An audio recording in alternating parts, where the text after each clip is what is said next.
before any number, before any definition, let me ask you a question you might have never stopped to answer with total honesty. When you think about your financial life today, do you feel calm, or do you feel on constant alert like you're always one unexpected expense away from everything falling apart? Because a lot of people answer that question by looking only at their bank balance. But what really defines whether someone feels poor, middle class, or rich doesn't start at the bank. It starts inside your head, in the way money takes up space in your thoughts every single day. Some people earn very little and sleep better than people who earn a lot. And some people make good money but live with a quiet fear of losing everything, fear of messing up, fear of spending, fear of falling behind. And that's where the confusion begins. The part no one explains well. Because when you ask what net worth defines whether you're poor, middle class, or rich, it sounds like the answer should be an exact number, a clear line. Like there's some invisible border that once you cross it, everything changes. But the truth is, most people cross numbers their entire lives and still feel emotionally stuck in the same place. The problem is that from an early age, we learn to compare ourselves with coworkers, with relatives, with people online, with stories that always seem one step ahead of ours. And that comparison creates a constant feeling of being behind. You work, pay bills, try to save a little, but deep down you feel like you never get there. It's never enough. Something is always missing. It always feels like someone discovered a secret you didn't. And that wears your mind out, drains your energy, creates a quiet guilt that follows you even into your rest. When someone brings up net worth, your brain goes into defense mode. It sounds like something for rich people, distant, like it has nothing to do with your reality. But net worth, at its core, is just the difference between what you have and what you owe. And that difference doesn't weigh only on your wallet, it weighs on your mind. Because owing more than you have isn't just a negative number. It's living with the feeling that you're always in debt to your own life. Always chasing, always putting out fires, never building solid ground. A lot of people who are technically in the so-called middle class live with almost zero net worth or even negative despite earning a salary that looks good on paper. And that creates massive confusion. From the outside, it looks like the person is doing fine. On the inside, they're calculating every decision, every expense, every choice, afraid of getting it wrong. It's not extreme poverty, but it's not peace either. It's an emotionally heavy in-between where you're not starving, but you also don't have calm. And the cruelest part is that no one talks about this openly. People talk about salary, they talk about purchases, they talk about achievements, but almost no one talks about the feeling of waking up already tired of thinking about money. The feeling that the future is always under threat, that anything outside the plan becomes a huge problem. That's where the concept of poor, middle class, and rich starts to take on a different meaning far more real than any chart. There's an invisible line that doesn't show up in graphs, but it shows up in how you react to problems. If your fridge breaks today, is that chaos or just a logistical annoyance? If an unexpected expense shows up, do you panic or just reorganize your month? That reaction says far more about your real wealth than the number on your banking app, because the real dividing line isn't how much you earn, it's how much margin you have to mess up without feeling like a failure. And maybe right now you're thinking this is all just talk, and that at the end of the day, money is what matters. But if it were only that, there wouldn't be so many people earning well and still feeling emotionally poorer. So many people with little feeling more secure than they should. What defines whether someone feels poor, middle class, or rich starts long before the how much and goes straight through the how. At this point in the video, a lot of people leave thinking they already got the idea. But if you stay, you'll realize there's a specific point, a specific kind of wealth that completely changes how the brain deals with money, fear, and the future. And it's not the number everyone imagines. It's something that, once reached, makes your financial life stop being a daily war and start feeling like a more predictable, calmer, more human game. There's a specific moment in almost everyone's financial life when they realize they're not exactly poor, but they're also not safe. It's that point where the bills are paid, the paycheck hits, things work, but the smallest deviation already ties a knot in your stomach. You're not in need, but you live in constant vigilance. And that state is more exhausting than having no money at all, because it creates the illusion of stability while keeping fear constantly switched on. At this stage, net worth is usually low or unstable. Sometimes it's even positive, but so small, it changes nothing in practice. The person has something saved, but not enough to feel protected. And that creates a cruel paradox. The more they try to protect the little they have, the more anxious they become. Because losing it would mean going back to an even worse place. It's like walking along the edge of a cliff, terrified of taking one wrong step. This is where a lot of people identify with the so-called middle class, not because their net worth is big, but because there's an appearance of normalcy, a steady job, bills paid, a few material wins. But behind that, there's enormous pressure to keep everything running. A constant fear of losing the job, getting sick, having to help a family member, anything getting out of control. The mind never rests. Money doesn't become a tool, it becomes a permanent worry. And it's in this phase that the most common mistakes appear mistakes no one sees as mistakes because they look like responsible decisions. The person holds on to money too tightly out of fear, but doesn't build real margin. Avoids spending, but also avoids living. Gets stuck in choices that don't bring growth-only maintenance. And the longer they stay like that, the more behind they feel in life. Like they were always getting ready to start, but never actually starting. Now, pay attention, because here's something almost no one says. There's a kind of poverty that doesn't show up in statistics. It's margin poverty. It's when you do earn money, you do have things, but you have no room to make mistakes, no room to breathe, no room to decide calmly. Every choice feels too heavy because the emotional risk is too high, and that traps people in cycles that repeat for years. On the other side, there's a kind of wealth that also doesn't show up in pictures or flashy lifestyles. It's margin wealth. It's when you don't have to think twice before solving a simple problem. When an unexpected situation doesn't turn into an identity crisis. When money stops being a constant topic in your head and becomes just an operational detail of life. That difference changes everything, including how you see yourself as a person. And that's where the concept of net worth starts to truly make sense. Not as a status, not as comparison, but as mental freedom. Because after a certain point, the brain stops operating in survival mode. It's no longer trying to avoid disaster all the time. It starts thinking better, planning, choosing with less fear. And that doesn't happen when you have a little. It happens when you cross a specific threshold. That threshold doesn't turn you into rich in the social sense of the word, but it turns you into someone who no longer feels poor on the inside. And that internal shift becomes the foundation for all the external changes that come after. Before that, any raise gets eaten by anxiety. After that, even small gains start creating real progress. Maybe now you're wondering where that point is. How much net worth changes the game? And the answer isn't one magic number for everyone. But there is a very clear psychological pattern that separates people who live on alert from people who live in control. And that's what we're going to break down in the next section, with real, everyday examples, no theory, no complication. That threshold I mentioned doesn't show up the moment you start saving any amount. In fact, a lot of people feel more anxiety exactly when they stop being at zero. Before, when you had nothing, your mind was already used to full survival mode. The problem was big, but familiar. When a small net worth appears, even if it took a lot of effort, the fear changes shape. Now it's not just fear of running out. It's fear of losing what you managed to build. And that fear is quiet, constant, and extremely exhausting. That's why so many people say something that sounds strange, but is very common. When I had nothing, it almost felt simpler. It wasn't better, but it was more predictable. When you have a small amount saved, every decision feels dangerous. Spending hurts.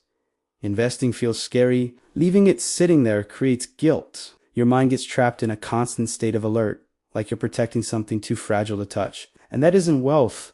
That's still emotional poverty. Actually, this stage, net worth exists on paper, but it doesn't do its main job, which is to create peace. It doesn't truly protect you because it still isn't enough to absorb mistakes, surprises, and badly calculated decisions without psychological suffering. That's why defining the middle class by income alone is a trap. Plenty of people earn well but live exactly at this fragile point where everything depends on everything going right all the time. And here's an important detail. Almost no one notices. Money starts to change roles when it begins buying time, not just things. When you can mess up without punishing yourself mentally for months. When you can say no to something bad without desperation. When you can wait. That's the real sign you're leaving practical poverty. Even if you're still far from any image of wealth the internet sells. The problem is that most people were never taught to think this way. They learn to focus on the final number, the big net worth, getting to some faraway place. And in the process, they completely ignore the small psychological steps that need to be crossed along the way. The result is that they spend their whole lives chasing numbers but never feel like they arrived anywhere. There's a point where your net worth starts working as an emotional shock absorber. You still worry, sure, but you don't panic. You still plan, but you don't freeze. You still make mistakes, but you learn instead of blaming yourself. That point doesn't make you rich in the traditional sense, but it permanently pulls you out of mental poverty. And without leaving mental poverty, no external wealth can last. This is where a lot of people realize for the first time that the biggest problem wasn't earning too little, it was living without margin, without space, without breathing room. And that breathing room doesn't come from a huge leap. It comes from building something that respects time, reality, and the emotional limits of the person on the other side of the bank account. When that starts to make sense, your relationship with money changes completely. In the next section, I'm going to show you how this net worth starts being built almost invisibly, no magic promises. No complicated formulas, just simple changes that shift how money behaves in your life and, most importantly, in your head. This is where everything starts to click. Picture someone who works, gets paid every month, pays rent or a mortgage, groceries, basic bills, and at the end there's a little left over. Not much, but something. They start saving. At first, there's even a sense of pride, the feeling of now, it's happening. But as the months go by, that saved money doesn't bring peace. The opposite. Anytime anything goes off script, their mind starts doing math before the problem even exists. An unexpected invitation becomes stressful. A strange noise in the car turns into a horror movie. A family member's delayed payment becomes emotional weight. That saved money still doesn't protect them. It just reminds them all the time that there's something to lose, and that changes behavior. The person starts avoiding decisions, avoids changing jobs even if they're unhappy, because the risk feels too big. Avoids studying something new because it might not work out. Avoids talking about money because they're embarrassed. They're not better than they should be. On the outside, life movies on. On the inside, the mental exhaustion only grows. Now picture another person with a similar life, a similar salary, but who built a little more margin. They're not rich. They don't show off. They're not constantly traveling. But if something goes wrong, they know they can absorb it. If something needs fixing, they fix it. If they lose income for a while, they reorganize. The problem exists, but it doesn't take over their mind. That person sleeps better, decides better, and little by little, they start moving faster precisely because they aren't paralyzed by fear. The difference between these two people isn't status or lifestyle. It's the point when net worth starts doing its psychological job. When it stops being a fragile trophy and becomes a foundation, this is where a lot of people realize they spent years trying to look middle class, when in practice they were still living like someone who was poor in margin, poor in choice, poor in mental time. And this is an individual fault. No one teaches this. We learn to chase income, assets, visible achievements, but we don't learn to build peace. And without peace, all money becomes is fuel for anxiety. That's why so many people feel like they work, push, but never get anywhere. It's not lack of effort. It's lack of emotional structure supported by real money. When your net worth is still small, it demands constant care. When it passes a certain point, it starts taking care of you. That flip is subtle, but powerful. You notice you're not thinking about money all the time, that you can plan without desperation, that you can say, not right now, without fearing you'll regret it for the rest of your life. That's the real beginning of conscious middle class, not the middle class of appearances. In the next section, I'm going to go deeper into exactly where so many people get lost thinking they're building wealth when they're really just stacking emotional weight, and how small misunderstood decisions keep them trapped in that in-between for years. This is where a lot of things click. One of the biggest mistakes happens when someone starts confusing effort with progress. They're exhausted, working a lot, handling everything alone, holding all the pieces together, and that creates the feeling that they're doing what they have to do. But effort without margin becomes prolonged survival. You stay standing, but you don't move. And the longer that goes on, the more normal it feels. The person starts to believe that living tired, worried, and always on the edge is simply adulthood. Actually, at that point, net worth might even grow a little, but it grows crooked. It grows alongside fear, alongside guilt, alongside the feeling that any mistake could throw everything away. And that makes the person make overly defensive decisions. They don't take risks, but they also don't advance. They don't struggle to survive, but they also don't build peace. They stay in a fragile balance that depends on everything staying exactly the same. That's where a quiet trap is born. The person starts organizing their entire life around not losing what they have, instead of organizing around building something better. They accept jobs they don't like, relationships that drain them, routines that crush them all in the name of security. But that security is false, because it's built on a net worth that still doesn't support the mind. Any shakeup breaks everything again. Another common trap is thinking net worth is just accumulating money sitting still without understanding what that money is for. Saving just to save with no clear purpose turns into weight. The person looks at that amount and doesn't know what it really represents. They don't know how much time it buys. They don't know what kinds of problems it solves. They don't know how far they can go without fear. So they keep feeling unsafe, even with something saved. And the more time passes, the more comparison hurts. Because they see people spending, traveling, changing their lives, and they think they're falling behind. But they don't realize that many times those people are just making different choices, some better, some worse. Constant comparison reinforces that quiet sense of failure. The person starts wondering if they're doing everything wrong, if they took too long, if they missed some important chance back then. That emotional weight makes money never feel like enough. The amount doesn't matter. It always feels small, fragile, threatened, and that creates a cruel cycle. The person wants more money to feel safe, but the more money they have without mental structure, the more anxious they become. It's like filling a bucket with a hole and waiting for it to overflow. In the next section, I'm going to tie all of this together with something very important. The moment when net worth stops being a source of fear and becomes a source of clarity. The point when the person realizes they no longer need to think about poor, middle class, or rich all the time, because their financial life starts functioning in a simpler, more predictable, more human way. That's when the shift truly happens. There's a moment when a person stops asking, how much do I need to be rich? And starts asking, how much do I need to stop living on alert? That change in question seems small, but it changes everything. Because when you trade status for peace, money finally starts working in your favor, not to impress anyone, but to organize your life from the inside out. That moment usually doesn't come with a big event. It's not when your salary doubles, or when an inheritance appears, or when someone finds a miracle investment. It comes when net worth starts fulfilling three simple but deep functions. The first is absorbing surprises without destroying your emotional state. The second is giving you time to decide instead of pushing you into desperate decisions. The third is letting you think in the medium term without feeling physical fear, that tightness in your chest that shuts everything down. When those three things start happening, something changes inside your mind. You realize you don't wake up thinking about money immediately anymore. You can focus better at work. You argue less over small expenses. You stop blaming yourself for every choice that didn't work out.